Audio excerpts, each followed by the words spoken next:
man maa ngi tudd lieutenant-colonel Mamadou Sarr man maa nekk ci kaw kilifa bataillon bi ñuy wax bataillon de blindé ñoom ñoo yore ay genre ay ndaamaar yi ngeen di wax ay char ngeen koy tuddee mais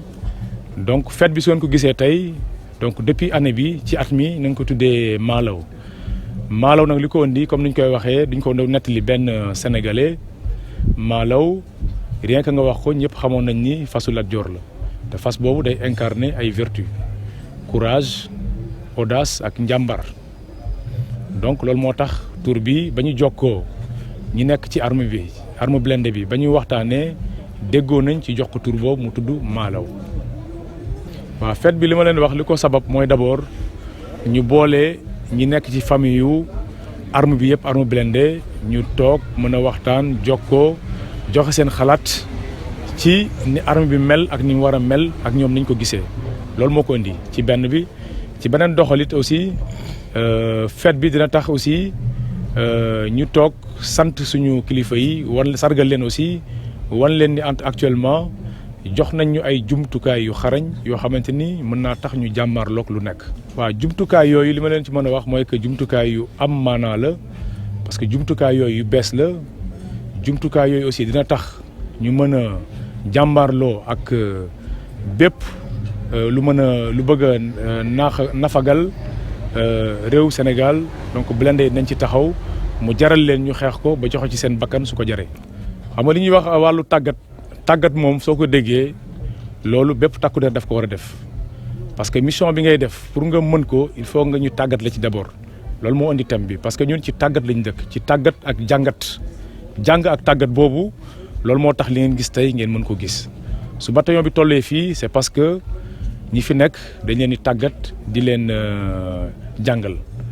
loolu moo tax aussi maa ngi sant di gërëm ñi ma fi jiitu parce que lii ma def du man maa ko njëkk a def ñoom ñoo ko commencé man dama ñëw di ko yeggalee topp seen i tànk. waaw bu dee jotee soo ko déggee day wane jom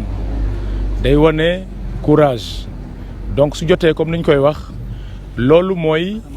mooy dundal bépp cavalier boo xamante ni mission bi ñu la jox daf la koy jaral nga dem ba joxe ci sa bakkan su dee jotee ku deewul du gor donc ñun su dee jotee dañuy taxaw pour dee ngir protéger la population sénégalaise. waaw loolu soo ko gisee loolu moo lay wan ni. takku der yi ak autorités yi nekk fii ak ñi fiy liggéeyee la population civile déggoo nañu déggoo boo xamante ni loolu moo tax ñuy dund ci jàmm di waxtaan di échanger ay xalaat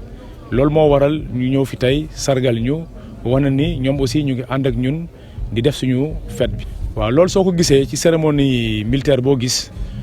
souvent loolu lay commencer. parce que xam nga kuy nangoo dem di xeex ba joxe bakkanam pour mu jaral la nga protéger population amuñu lu dul di la delloo njukkal donc dépôt de gerbe bi loolu lay symboliser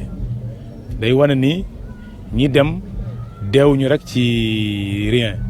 donc dañ ko def pour bëgg seen réew dañ ko def aussi pour wane ay exemple de valeur yoo xamante ni ndaw yi loolu la ñu war a topp. Le lieutenant-colonel Mamadou Sarr, je commande le bataillon blindé. Bon, cette cérémonie revêt un sens dans la mesure où ça permet d'abord de réunir, m'excusez, toute la grande famille de l'arme blindée cavalerie, ici même au bataillon de blindé, caserne Papa Paté Diop, et c'est des moments de communion et de retrouvailles. Et vous pouvez aussi le constater, donc cette fête a permis de retracer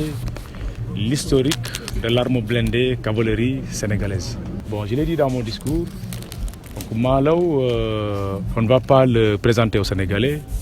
Donc c'était le cheval de héros national, Lat Dior, et qui incarne l'audace, le courage et l'engagement. Donc cette première édition qui s'appelle Malaw, donc pour la fête de la cavalerie, donc permet de réunir tous les cavaliers autour de ce nom où un consensus a été trouvé pour donner ce nom à cette fête. Bon, le thème, comme vous pouvez le constater, donc l'entraînement comme levier de la performance opérationnelle, parce qu'une unité ne peut être performante que si elle s'entraîne. Donc l'instruction, l'entraînement et la formation restent les leviers qui permettent d'aboutir à un résultat satisfaisant au combat. Et comme on le dit, beaucoup de sueur épargne du sang au combat. Et ça, pour ce faire, il faut beaucoup d'entraînement, beaucoup de drills. C'est pourquoi pour cette année, nous avons voulu donner un sens à cette organisation, donc sous ce thème qui permet de montrer ce que le bataillon a fait durant toute l'année 2019 et ce que le bataillon va continuer à faire pour rassurer les Sénégalais, rassurer nos chefs, aussi de la mission qui est confiée au bataillon. Donc pour la montée en puissance, actuellement, le bataillon est globalement très satisfait de l'outil et du matériel qui a été réalisé par le commandement et ce matériel est mis à la disposition du bataillon. Vous avez constaté que c'est des engins qui sont très modernes, des engins donc, qui s'appellent le PTL-02 avec un canon qui permet de tirer loin, de tirer vite et de se prémunir de l'ennemi qui peut être en face.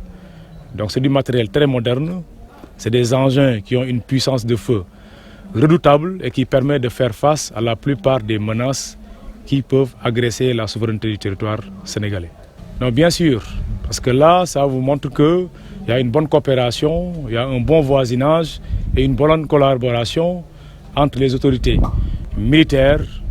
et les autorités administratives de la place d'Armor de Thiès. C'est ça qui justifie la présence massive de toutes les autorités que vous avez vues aujourd'hui.